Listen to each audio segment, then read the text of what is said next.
So what if I told you that you won't have to by heart a single formula while you're learning these two chapters? People who have prepared for quant before might be a little amused by the statement, but it's absolutely true. Let's see how that's done. We're gonna consider this as a single block of three chapters because the last two are obviously just uh, applications of the first one. And my approach to learning and teaching profit loss discount as well as interest has always been to just uh, apply what you know or what you've learned from percentages and combine it with the definitions in these two chapters, and you're done. You don't really need to by heart any formula. If you know the definition of a profit percent, a loss percent, a discount percent, if you understand the definition of a rate in interest and the basic fundamental idea of how a principal generates an interest, everything that for everything in the chapter, simple interest, compound interest being compounded every 6 months, every 2 years, every 10 years, anything can be done by a fundamental understanding of the definitions as well as an understanding of the concepts in percentages. So that's how we're gonna go about doing these three chapters. Anyways, we're getting a little ahead of ourselves. Our focus today is on percentages. Now again, I'm gonna explain everything from fundamentals, from definitions. uh, what is a percentage? First question. Now it is there in the name itself. Percent basically means per 100 and nothing else, because cent means 100 in some European language, I don't know which one. Anyways, uh, so if you say that you had an exam at school and you scored 40 marks out of 50 marks, you probably know that this is 80%, right? But let's look at how it directly turns up from the definition. When I ask you, let's say you told me that you scored 40 out of 50, uh, and if I ask you what percent that is, I am basically asking how much would that be out of 100. If the same paper were out of 100, how much would you have scored, is essentially what I'm asking you when I ask you what percent would that be. So this is basically what you're trying to find. You know, you can do this with just direct proportion.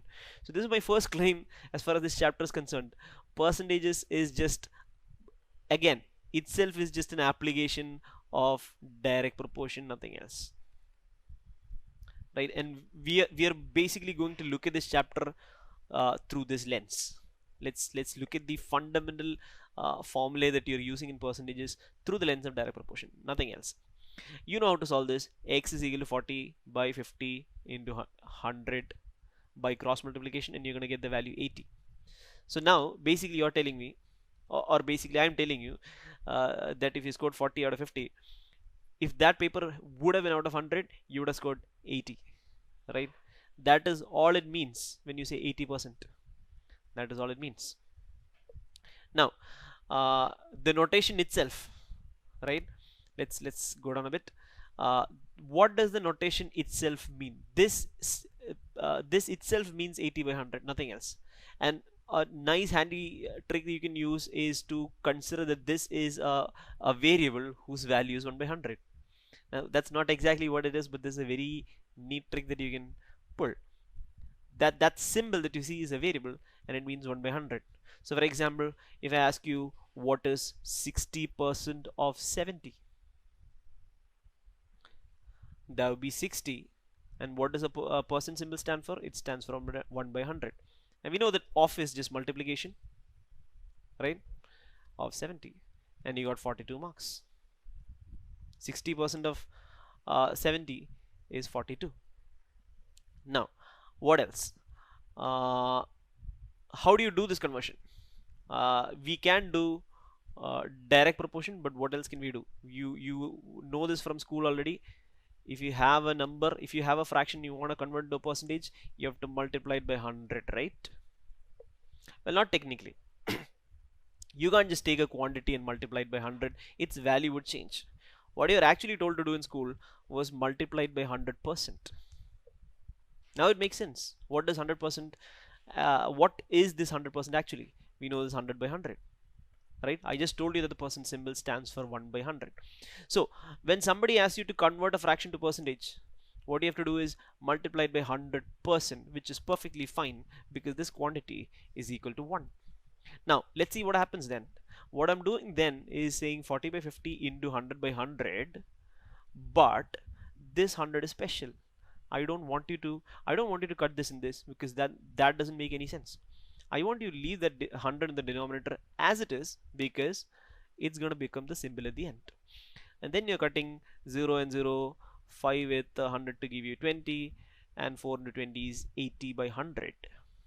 And this 100 in the denominator that we refuse to cut will become the symbol.